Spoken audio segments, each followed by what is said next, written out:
तो हेलो दोस्तों, कैसे हैं आप लोग। मैं हूं अंकुर और स्वागत है आपका मेरे और आपके अपने चैनल कॉमिक बुक गाय पर। दोस्तों, आज की वीडियो में हम अल्ट्रा वेजिटो की स्टोरी को कंटिन्यू करने वाले हैं। आज की वीडियो में हम देखेंगे कि अल्ट्रा वेजिटो के खिलाफ गॉड ऑफ डिस्ट्रक्शन गोकू की फाइट ज्वाइन करने के बाद क्या होता है। अल्ट्रा वेजिटो की बहुत ही कमाल की स्टोरी को लिखा है कॉल मी अर्थ ने, और उनसे जुड़े लिंक मैंने नीचे डिस्क्रिप्शन में दे दिए हैं, तो जाइए और उन्हें अपना पूरा सपोर्ट दिखाइए। दोस्तों, आज की वीडियो शुरू करने से पहले आप सभी से एक छोटी सी रिक्वेस्ट, अगर आपको आज की वीडियो अच्छी लगे तो वीडियो को लाइक करना बिल्कुल मत भूलिएगा और वीडियो को अपने दोस्तों के साथ शेयर भी जरूर कीजिएगा।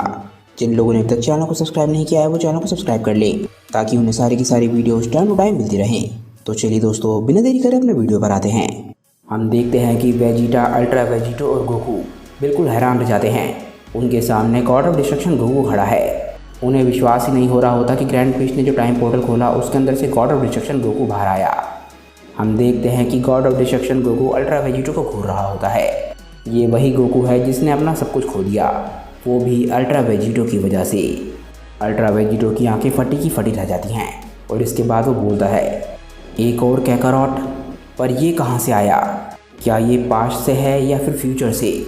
ये तो एक डिस्ट्रॉयर भी है, मुझे तो विश्वास नहीं होता। कैकारोट, एक गॉड ऑफ डिस्ट्रक्शन। गोकू भी उतना ही हैरान होता है जितना वेजिटो होता है। वो बोलता है कि ये देखो, ये तो मैं हूँ। तो ये मेरा वो वर्जन है जो कि वेजिटो के एक्शन की वजह से किसी तरीके से बना है। पर ये सब कब हुआ? तभी हम वेजिटा को देखते हैं जिसे ये सब कुछ देख के बहुत ज़्यादा अजीब लग रहा होता है और वो गुस्से में बोलता है, एक और कैकारोट? आखिर इस मांगा में कितने कैकारोट आएंगे? तभी एकदम से वेजिटो बोलता है कि क्या तुमने अभी क्या बोला? Vegito God of destruction Goku की बात से काफ़ी हैरान होता है और वो सीरियस होकर उस बारे में बात कर रहा होता है जो गोकू ने आते ही अल्ट्रा वेजिटो से बोला। वेजिटो पूछता है कि मेरी वजह से तुम्हारा जन्म हुआ है? मैंने तुमसे तुम्हारा सब कुछ छीन लिया। आखिर तुम किस बारे में बात कर रहे हो डिस्ट्रॉयर? मैंने सिर्फ इतना किया है कि मैंने विलेंस को डिस्ट्रॉय किया है और ट्रेन किया है। इसके अलावा अगर मैंने कुछ किया है तो वो सिर्फ ये है कि मैं जिस भी टाइमलाइन में गया हूँ, मैंने सिर्फ ये कोशिश करी है कि मैं वहाँ के फ्यूचर्स को सुधार सकूँ। मुझे तो ये भी नहीं पता है कि तुम आखिर किस फ्यूचर से हो। तभी एकदम से गॉड ऑफ डिस्ट्रक्शन गोकू बोलता है कि ऐसा मत दिखाओ जैसे कि तुम्हें कुछ भी नहीं पता। पर God of destruction Goku Vegito की बात सुनने के लिए तैयार ही नहीं होता। गॉड ऑफ डिस्ट्रक्शन गोकू बोलता है कि तुम्हें पता है कि तुमने क्या किया है? तुम्हें पता है कि तुमने कैसे डॉक्टर जेरो की मदद करी थी? एकदम से वेजिटो हैरान होता है और बोलता है, डॉक्टर जेरो? वेजिटो अचानक से ही एक ऐसे शख्स के बारे में सुन रहा है जिसका नाम उसने कई दशकों से नहीं सुना है। वेजिटो अपने मन में बोलता है कि मैंने उस बूढ़े रोबोट की मदद करी थी। ये आखिर किस बारे में बात कर रहा है? मैंने तो उसके एंड्रॉयड्स को तबाह कर दिया था और उस कमज़ोर को हमेशा हमेशा के लिए छोड़ दिया था उसके इम्परफेक्ट सेल के साथ। आखिर उससे ज़्यादा वो क्या ही बुरा कर पाया होगा? क्या उसने और एंड्रॉयड्स को बना दिया? अब हकाई शिन गोकू को बहुत ज़्यादा गुस्सा आने लग जाता है। उसे बहुत गुस्सा आ रहा होता है क्योंकि वेजिटो को लग रहा है कि उसने कुछ किया ही नहीं। गोकू को गुस्सा आने की वजह से हम देखते हैं कि उसके चारों तरफ डार्क इलेक्ट्रिसिटी आने लग जाती है। गोकू बहुत गुस्से में बोलता है कि काश वेजिटो तुमने बस इतना ही किया होता। तुम मेरी टाइमलाइन में आए थे इतने सालों पहले बिना बुलाए। तुमने हमारे टाइमलाइन में आके उन एंड्रॉयड्स को डिस्ट्रॉय कर दिया जिनसे हमें लड़ना था। उनसे लड़कर हमारी नेचुरली धीरे धीरे करके ग्रोथ होती रहती। तुमने वहाँ पर आकर नेचुरल ऑर्डर को ख़राब किया और उसके बाद अपना काम भी पूरा नहीं किया। तुमने उनके क्रिएटर को छोड़ दिया। तुमने उसकी जान हमारे लिए नहीं बख्शी बल्कि अपने खुद के फ़ायदे के लिए बख्शी। तुमने उसे अलाउ किया कि वो तुम पे ऑपरेट कर सके ताकि वो तुम्हें कुछ दे सके, जो कि मैंने सुना है कि एंड्रॉयड के पार्ट्स हैं। और इसी बीच तुम्हारी वजह से डॉक्टर जेरो तुम्हारा डीएनए लेने में कामयाब हो गया। एक डीएनए जो कि फ्यूचर से था, जहाँ के पावर लेवल्स और टेक्निक्स कुछ ऐसे थे जो कि हमारे टाइमलाइन में हम कभी गेन ही नहीं कर सकते थे, एटलीस्ट उस समय तक। जिसके बाद उस डीएनए का इस्तेमाल हुआ सेल को जन्म देने के लिए। एक ऐसा सेल जिससे हमें कभी मिलना ही नहीं चाहिए था। एक सेल जिसने मेरी टाइमलाइन में हर किसी को तबाह कर दिया, जिस तरीके से उसने ट्रंक्स की टाइमलाइन में भी किया था। उसी के साथ साथ उसने हकाई की ताकतों का इस्तेमाल करके उन्हें हमेशा हमेशा के लिए मिटा भी दिया। और ये सब कुछ तुम्हारी वजह से हुआ। वेजिटो ये बात सुन के बिल्कुल शॉक रह जाता है और बोलता है, क्या? वेजिटो पहली बारी सोचने पे मजबूर हो जाता है कि उसके एक्शंस की वजह से आखिर दूसरों के साथ क्या हुआ है। वेजिटो ये भी समझ जाता है कि उसकी खुद की स्टोरी और इस गोकू की स्टोरी में कितनी ज़्यादा सिमिलैरिटीज़ हैं। वेजिटो अपने मन में सोचता है कि उस बुड्ढे ने मेरा डीएनए चुरा लिया। ऐसा हो ही नहीं सकता। कब? मैंने उसे कहा था कि मुझे एक एब्जॉर्प्शन डिवाइस दे दे और सेल का डीएनए मेरे अंदर इम्प्लांट कर दे। क्या उसने किसी तरीके से इसका उल्टा भी कर दिया? सेल एक ऐसा एंड्रॉयड जो कि ताकतवर बनाता हम सभी के सेल्स का इस्तेमाल करके उसने मेरा डीएनए भी ले लिया। ये गलत हुआ। मैं बहुत ज़्यादा केयरलेस था। मैं अपने मिशन पे कुछ ज़्यादा ही फोकस कर रहा था। जिस तरीके से मेरी ताकतें बदला लेने की इच्छा से बहुत तेज़ी से बढ़ी हैं, लगता है कैकारोट के इस वर्जन के साथ भी यही हुआ है। इसके बाद हम उस दिन की झलक देखते हैं जिस दिन वेजिटो का डीएनए चुराया गया था। जिस दिन वेजिटो डॉक्टर जेरो के सामने बेहोश पड़ा था और डॉक्टर जेरो वेजिटो के साथ अपने हिसाब से कुछ भी कर सकता था। ऑब्वियसली वेजिटो को पता चले बिना वेजिटो को खुद पे बहुत ज़्यादा गुस्सा आ रहा होता है और वो बोलता है नहीं। वेजिटो को खुद पे शर्म आ रही होती है। वो बोलता है कैकारोट, अगर तुम्हारे साथ ऐसा हुआ है तो मुझे माफ़ करना। मुझे ये बात पहले से पता होनी चाहिए थी। तुम्हें उस टाइमलाइन में सिर्फ ट्रंक से ही मिलना चाहिए था। उसने हमें बताया था कि पास्ट में कुछ भी बदलने की वजह से फ्यूचर और ज़्यादा ख़राब हो सकता है। मैं उस समय सोच नहीं रहा था। तभी एकदम से वेजिटो चिल्लाता है कि अब मैं उस बारे में सोच रहा हूँ। अगर मुझे फिर से ऐसा करना पड़ा तो मैं फिर से करूँगा। मैंने जो किया मुझे वो करने की ज़रूरत थी अपने टाइमलाइन को बचाने के लिए। मेरा यूनिवर्स, मेरे दोस्त और मेरी फैमिली। अगर तुम मेरी जगह पर होते तो तुमने भी यही किया होता। तुमने शायद तरीका ढूंढ लिया होगा एक शख्स से अपना बदला लेने के लिए, पर मैंने अपनी ज़िंदगी में बार बार सिर्फ यही किया है। और अब तुम मेरे रास्ते में हो फाइनल गॉड से बदला लेने से पहले, जिन्होंने हम सभी के साथ गलत किया है। गॉड ऑफ डिस्ट्रक्शन गोकू जैसे ही वेजिटो के मुंह से ये सुनता है एकदम से उसे बहुत ज़्यादा गुस्सा आने लग जाता है। वो बोलता है तुम्हें तो कोई पछतावा ही नहीं है, तुम एक मॉन्स्टर हो। गुस्से की वजह से गोकू की ताकत बहुत तेज़ी से बढ़ने लग जाती है और वो एकदम से चिल्लाता है कि मैं तुम्हें माफ़ नहीं करूँगा। गोकू एकदम से पावर अप करके सुपर साइयन 2 की फॉर्म में चला जाता है।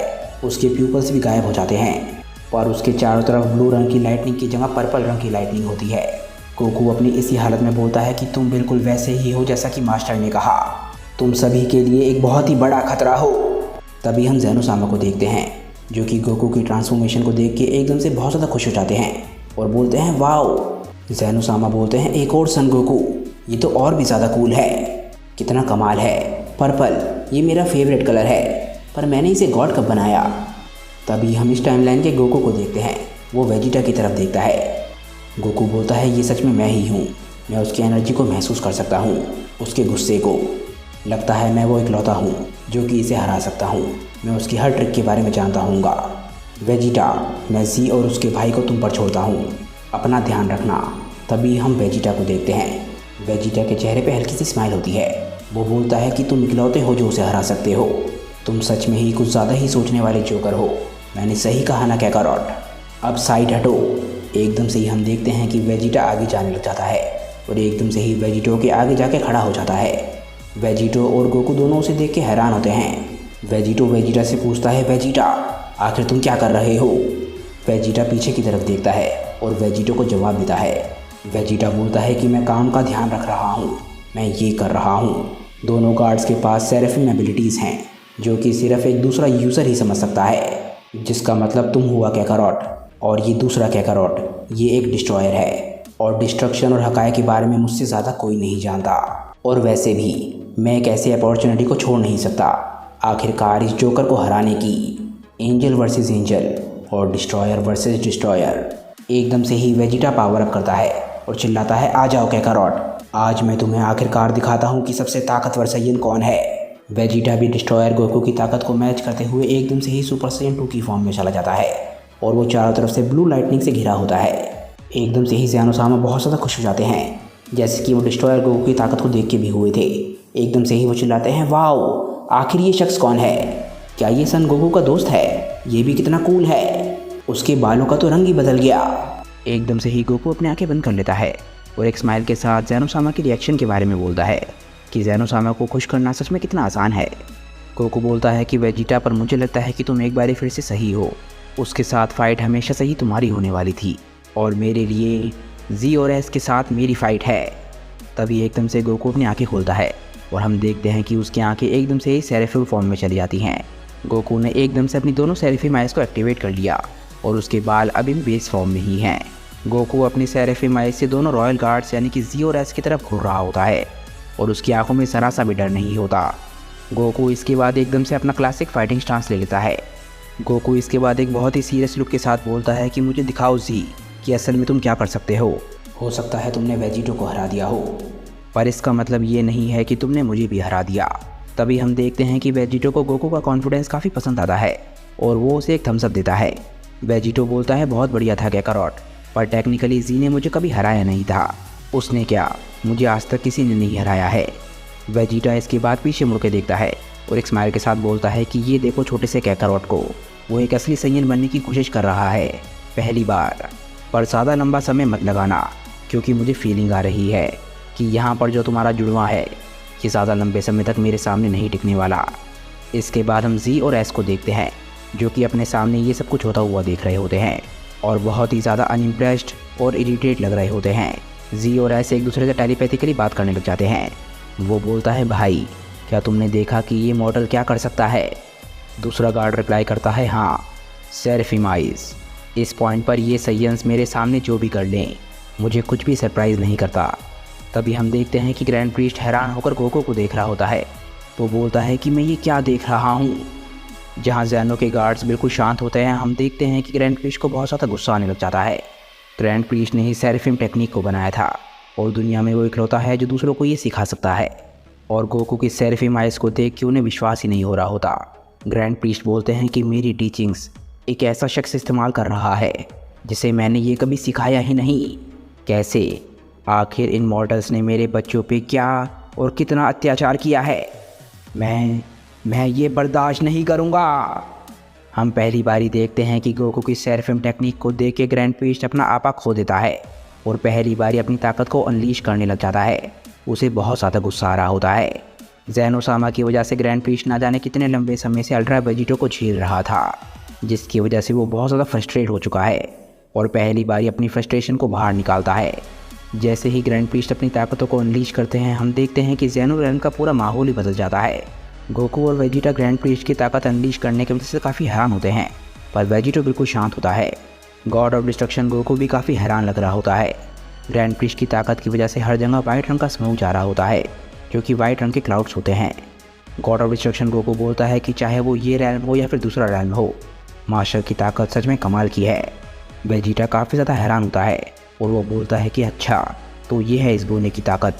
गोकू भी हल्का सा हैरान लग रहा होता है और बोलता है कि ये ताकत, ये तो मुझे विस की याद दिला रही है। दोनों रॉयल गार्ड्स बिल्कुल हैरान रह जाते हैं और काफ़ी ज़्यादा डर जाते हैं। गार्ड्स घबरा कर बोलते हैं डाई, लॉर्ड ज़ैनो के सामने शांत हो जाओ। तभी हम देखते हैं कि सिर्फ अल्ट्रा वेजिटो होता है, जो कि ग्रैंड प्रीस्ट की ताकत को देख के हंसने लग जाता है। वेजिटो इस बात पर घमंड नहीं कर रहा कि उसकी ताकत ग्रैंड प्रीस्ट से ज़्यादा है, बल्कि वो ग्रैंड प्रीस्ट की ताकत से काफ़ी ज़्यादा इम्प्रेस्ड लग रहा होता है। वेजिटो बोलता है हाँ यही वो बैटल है जिसका मैं इंतज़ार कर रहा था। यही वो चैलेंज है जिसकी मुझे ज़रूरत थी अपनी ताकतों को टेस्ट करने के लिए। मैं खुश हूँ कि डार्क तुम्हारे बारे में गलत था। तुम मेरा अब तक का सबसे महान बदला साबित होगे। ये बोलते ही एकदम से वेजिटो हंसने लग जाता है। ग्रैंड प्रीस्ट के अचानक से ही पावर अप करने की वजह से हम देखते हैं कि गोकू इस मौके का फ़ायदा उठाता है और अटैक करने के लिए आगे बढ़ने लग जाता है।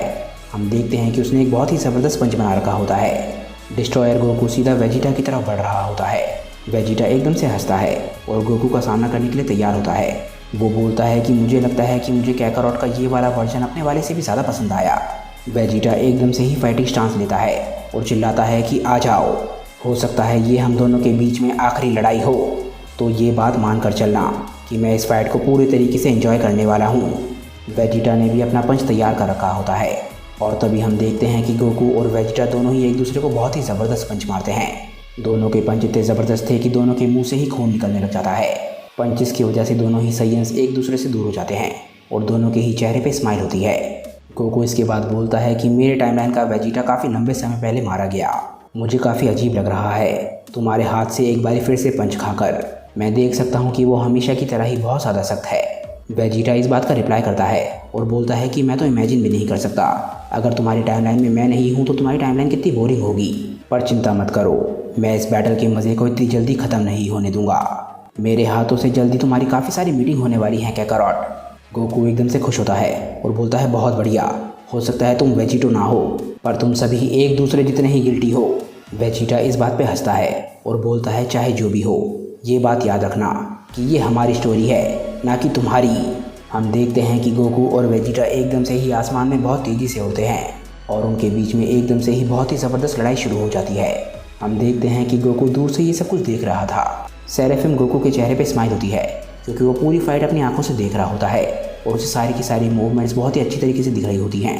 सेरेफिम गोकू बोलता है, जरा उन्हें लड़ते हुए देखो, वो लोग सिर्फ सुपर सैयन 2 का इस्तेमाल कर रहे हैं, पर ये बात तुम्हें कभी पता नहीं चलेगी क्योंकि वो इतने ताकतवर हैं। वो दूसरा शख्स, वो सच में मेरी तरह ही लड़ता है, दूसरी टाइमलाइन हो या ना हो, लगता है मैं ज़्यादा नहीं बदलता। वेजिटा, वो सच में खतरनाक हो सकता है। गुड लक, सेफ रहना मेरे दोस्त। जैसे ही गोकू अपने साथी सैयन को गुड लक बोलने वाला होता है, एकदम से ही वो अपने पीछे कोई मूवमेंट महसूस करता है और अचानक से ही गोकू देखता है कि उसके सामने दोनों ज़ैनो के गार्ड्स होते हैं जिन्होंने एकदम से ही गोकू पे अटैक करना शुरू कर दिया होता है। बिल्कुल वेजिटा के अपोनेंट की तरह ही जी और एस भी एकदम से ही गोकू पे अटैक करना शुरू कर देते हैं। जी और एस हमारे डिवाइन वॉरियर यानी कि गोकू की तरफ बहुत तेज़ी से बढ़ रहे होते हैं, पर गोकू अपनी दोनों सेरेफिम आई से उन्हें बहुत ही शांति से देख रहा होता है। गोकू को देखकर ये बात भी क्लियर होती है कि वो ज़रा सा भी नहीं घबरा रहा। गोकू अपने मन में बोलता है कि ये 2 on 1 फाइट है, ये थोड़ा मुश्किल होने वाला है, पर ऐसा नहीं है कि ये किया नहीं जा सकता। सी और एस यानी कि दोनों रॉयल गार्ड्स एक साथ गोकू पे अटैक करते हैं और दोनों के ही अटैक्स गोकू बहुत ही आराम से डॉज कर रहा होता है। ये बिल्कुल उसी समय की तरह है जब गोकू ने सबसे पहली बारी अपने अल्ट्रा इंस्टिंक्ट को अनलॉक किया था।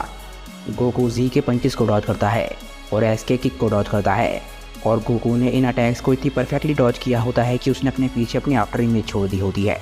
गोकू के चेहरे से ये बात भी क्लियर होती है कि उसे ज़रा से भी दिक्कत नहीं आ रही। तभी हम देखते हैं कि गोकू काफ़ी सारी बैक फ्लिप मारता है और थोड़ा सा डिस्टेंस गेन करने के लिए जी और एस से दूर हो जाता है। लैंड करने के बाद गोकू काफ़ी सीरियस तरीके से जी और एस की तरफ देख रहा होता है। दोनों गार्ड्स की तरफ देखकर गोकू बोलता है कि सच में ये काफ़ी चालाकी भरा अटैक था। 2 गार्ड्स जो कि हम सैयन्स को काफ़ी निचले दर्जे पर देखते हैं, तुम सच में मेरे खिलाफ जीतने के लिए हर चीज़ ट्राई कर रहे हो। अगर तुम सच में लड़ाई शुरू करना चाहते थे तो तुम्हें सिर्फ बोलने की ज़रूरत थी। दोनों गार्ड्स जैसे ही गोकू को अटैक डॉज करते हुए देखते हैं वो बिल्कुल हैरान रह जाते हैं। वो बोलते हैं कि ये मूवमेंट्स यानी कि वो आंखें नकली नहीं हैं, कितना घिनौना है। जी और एस को आखिरकार समझ आ गया है कि गोकू की सेरेफिम टेक्निक असली है और हो सकता है कि उनसे भी महान हो। इसके बाद हम देखते हैं कि दोनों ज़ैनो गार्ड्स एकदम से ज़मीन पर लैंड करते हैं और इसके बाद दोनों ही अपनी जैकेट्स को उतार कर फेंक देते हैं। दोनों गार्ड्स इतना ज़्यादा सिंक में होते हैं कि ऐसा लग रहा होता है कि वो किसी तरीके से कनेक्टेड हैं। दोनों ने ही अपनी जैकेट्स को आसमान की तरफ फेंका होता है और दोनों के हाथ ऊपर की तरफ होते हैं और दोनों बिल्कुल भी हिल नहीं रहे होते। तभी हम देखते हैं सी और एस दोनों की जैकेट ज़मीन पर आके गिरने लग जाती है। धीरे धीरे करके वो ज़मीन के नज़दीक पहुंच रही होती है और जैसे ही जैकेट ज़मीन पर गिरने वाली होती हैं यानी कि ज़मीन को टच करने वाली होती हैं, उसी मिलीसेकंड में दोस्तों हमारी आज की वीडियो यहीं पे ख़त्म हो जाती है। मुझे नीचे कमेंट करके बताइए कि आज की ये वीडियो आप लोगों को कैसी लगी। अगर आपको आज की ये वीडियो अच्छी लगी हो तो वीडियो को लाइक करना बिल्कुल मत भूलिएगा और वीडियो को अपने दोस्तों के साथ शेयर भी जरूर कीजिएगा। जिन लोगों ने अभी तक चैनल को सब्सक्राइब नहीं किया है वो चैनल को सब्सक्राइब कर ले ताकि उन्हें सारी की सारी वीडियोस टाइम टू टाइम मिलती रहे। तो चलिए दोस्तों, आज की वीडियो के लिए बस इतना ही। मैं मिलता हूँ आप लोगों को अपनी नेक्स्ट वीडियो के साथ। तब तक के लिए बाय दोस्तों और थैंक्स फॉर वॉचिंग।